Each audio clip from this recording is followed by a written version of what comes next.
Thank you, Mr. Chairman. I yield myself such time as I may consume. The gentleman is recognized. Mr. Chairman, I rise in strong support of H.R. 1425, Congressman Tom Tiffany's No World Health Organization Pandemic Preparedness Treaty Without Senate Approval Act. This bill ensures that the Biden-Harris administration does not circumvent Congress, and it requires that any international instrument on pandemic prevention, preparedness, and response that is agreed to by the World Health Assembly must be considered by the Senate as a treaty. When it comes to imposing binding international obligations on Americans, the executive branch cannot go it alone. In our Constitution, in our Republican system of government, the people's elected representatives in Congress must give their approval. An international treaty that cannot command the support of two-thirds of the Senate is not actually a treaty.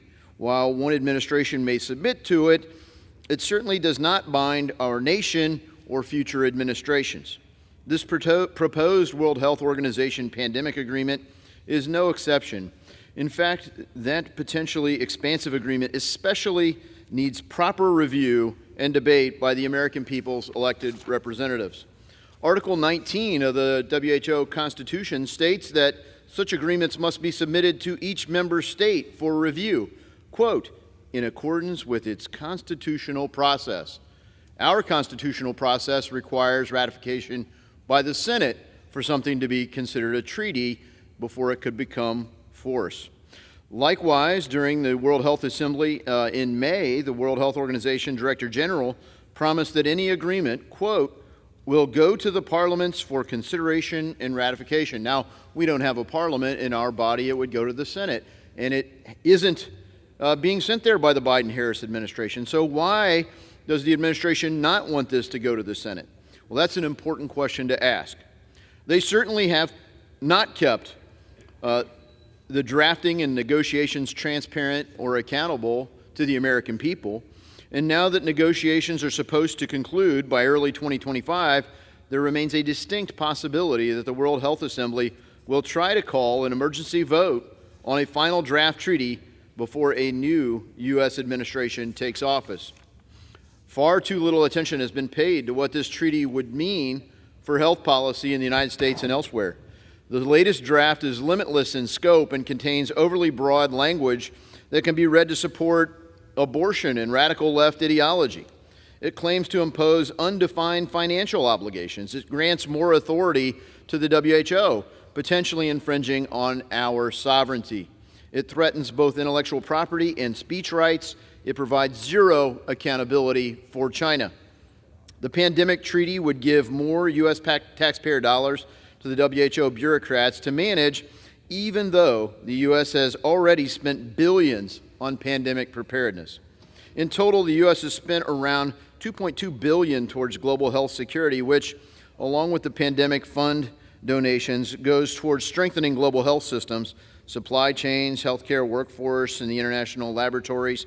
In addition, the international health regulations have been in place since 2005 as a mechanism to address infections, disease outbreaks around the world.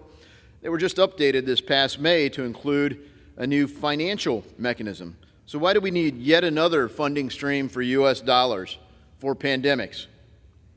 What's also concerning is how the treaty is being used as a vehicle to promote and implement a radical left ideology.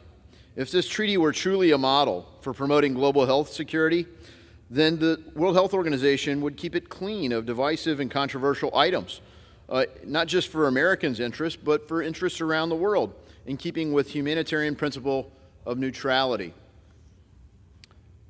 Americans remember and are still recovering from the devastations of COVID-19. Many lives and livelihoods were lost, and we can certainly and should prepare for future pandemics, but Americans also remember that the WHO's egregious mishandling of COVID-19. World Health Organization Director General Tedros enabled the Chinese Communist Party's grand COVID cover-up in the winter of 2020 by parroting the Chinese Communist Party's lies, such that the virus did not spread via human-to-human transmission that contributed directly to death and disruption around the world. Despite that colossal failure, the World Health Organization still has not addressed China's involvement in the pandemic's creation or spread, or have they conducted internal reforms necessary to address its own role in the mismanagement of that pandemic. Instead, WHO is asking for more money, more authority, more legitimacy, and less accountability. The Biden-Harris administration is supporting their efforts to do so. Thankfully, H.R. 1425 ensures that the American people, through their elected senators, will have the opportunity to review any pandemic treaty, especially the sweeping grant of power and money to the World Health Organization. I urge my colleagues to join me in supporting this bill, and I reserve the balance of my time. The gentleman from Ohio